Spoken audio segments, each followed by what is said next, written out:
Let's get started with the second part of our program and welcome the Republican candidates to the stage. On my left, right directly here, Randy McClement.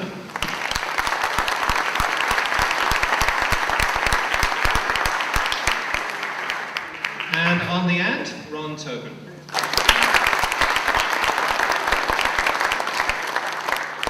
Thank you. As I said before, we didn't get any response to invitations sent to Clint Hoffman, so we've just put his space up there, and we'll be asking and answering of the two candidates who have joined us this evening. So we're going to start with our opening statements, and we have randomly chosen Randy McClement to start. So Randy, 2 minutes, please. Okay, thank you very much. Good evening. My name is Randy McClement, and I am running for mayor. I want to thank you all for this opportunity to come out here tonight and speak with you all. I think the most asked question of me and most any candidate is, why are you running?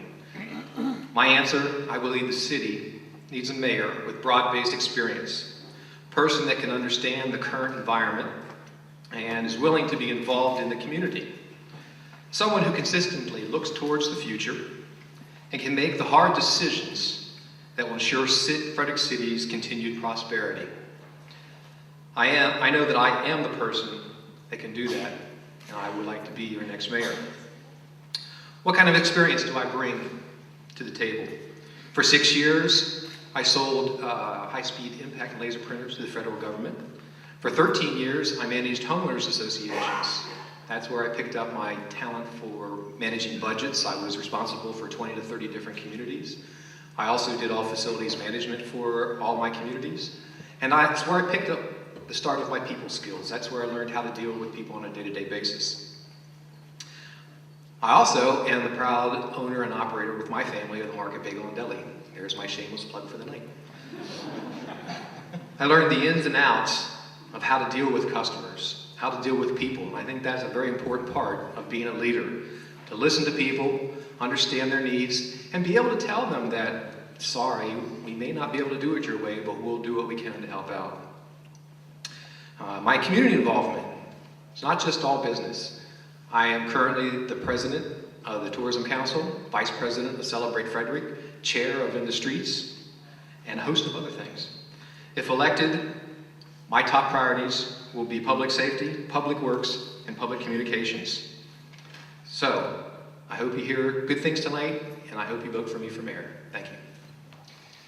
Thank you very much. Ron. Good evening. Tonight, I would like to tell you about my experience and my work in Frederick City.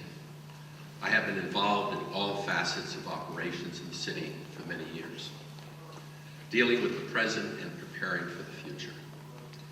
Numerous city projects have been completed or are ongoing, such as garages, airport towers, the Weinberg, Harry Grove Stadium, and Cluster Spires Golf Course.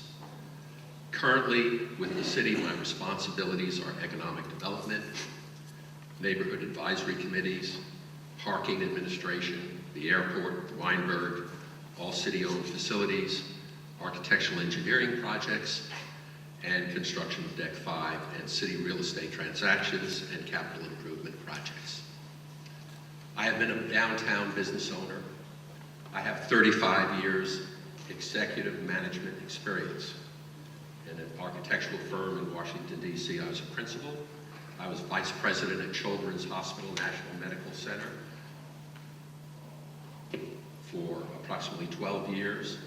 At the State of Oklahoma Teaching Hospital in Oklahoma City, I was acting director of architecture and chief planner. And I was at University Hospital and Clinics as director of engineering and facility services. I visualize a fantastic future for the city of Frederick. Challenging times come and go, but we need to remain dynamic and all pull together to achieve our goals. We need to pave the way to a brighter future. Visit my website, tobinformayor.com, or take a brochure and find out who I am, what I believe, and what I've accomplished. Thank you. Thank you very much. We also randomly chose, we're moving into our question and answer period now, we also randomly chose Ron to lead off for our first question of the evening, which is on growth.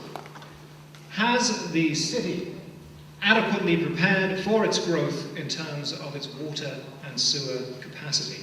Ron. Absolutely. It has done a fabulous job. We have a Potomac Water Service Agreement.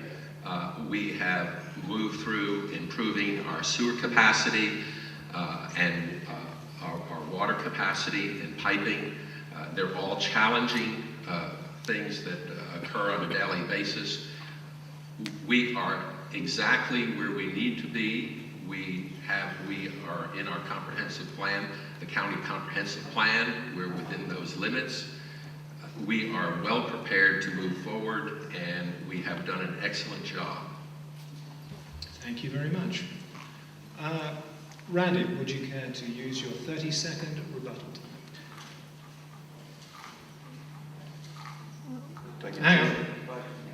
Hang on, I'm sorry, you get to answer. Let's give him 2 minutes of rebuttal time. 2 minutes rebuttal, all right. Sorry, that's okay. Yes, I think that we have, with the signing of the Potomac River line, I think we are prepared to have enough water for the future to meet our needs. My concern is the opposite end of the scale. We need to do something with our wastewater management facility. If everything comes online as projected, we're not going to have capacity in our wastewater sewer treatment plant.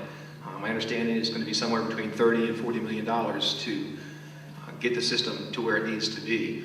Our current facilities are, from what my understanding, is not capable of actual expansion, so we're going to have to find other ways to make that work. Water comes along with a price, and we are going to have to find ways to pay for this extra water that we're doing. So we will need to make sure that we are expanding our tax base, and we need to do that at a proper rate. We need to be judicious about how we do it, but we have to find ways to make sure that we are paying for the water that we have the capability of receiving. Thank you very much. Now we move to the rebuttal side of the question. And we are going to lead off with Ron. Would you care to take your 30 seconds rebuttal time? We certainly have sewer issues. However, hopefully, if we work with the county, we can reach an agreement and utilize some of their facilities. It is a significant impact, but it's affordable. And as we grow and bring in our industry, we should not have any problems. Thank you very much. And Randy, would you care to use your rebuttal time? No, I actually agree with what Ron said. I mean, we need to work with the city, the county, excuse me. We have to find ways to make sure we're expanding that wastewater treatment plant, and that's the only way we're going to be able to do it. As your mayor, I know I can work with other entities, especially the county and the state, and whoever we need to make sure that we have adequate sewer facilities. Very good. Thank you very much. We're moving on to round 2 now, which is a video question. And let's cue that up. Questions on traffic. What are they going to do about the traffic issues in downtown Frederick, most importantly? And when are they going to fix the whole East Street exchange? There you have it. What are you going to do about the traffic in downtown Frederick, and in particular, more importantly, what will you do about the East Street extended? And it's Randy's turn to lead us on. All right. East Street. It's coming along as it's supposed to. I think we're a little bit behind. The East Street exchange, I think, is supposed to open by the end of this year. I've been following that very closely. As I said in my opening statement, I'm current president of Tourism Council in the new visitor center. We purposely went to East Street because we knew that was going to be the new gateway to the city. With that comes along other entities that we need. Expansion, mentioned earlier on in the night, the Brickworks area, great place to put a potential grocery store for the city, other businesses that can go out there that support that side of the city. Looking for infill, and that's the place we need to go, is the east side. As far as the traffic, we have the Monocacy Boulevard coming online, which will divert traffic from 15 and other parts, get it around the city.